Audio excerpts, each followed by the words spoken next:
Okay. At first, you can find like this height.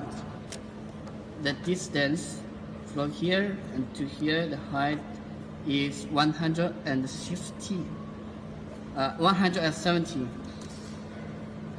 Yes, this is focus. And another, you can find this metal. The thickness is 1 millimeter.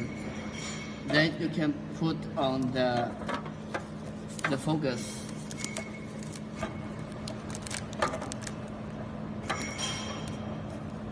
And next, you can see the focus from microscope.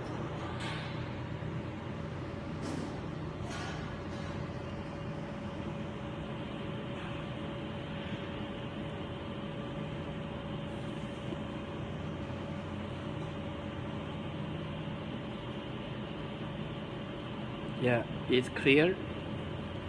And next, you can take out of this cover.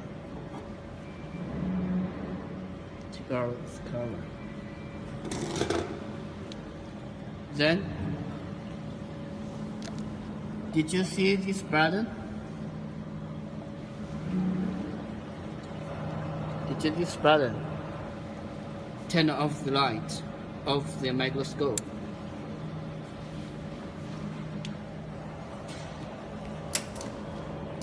Then we have to test the laser power. You can press the switch of foot switch, and you can see the light is not good. So we have to adjustment the focus of laser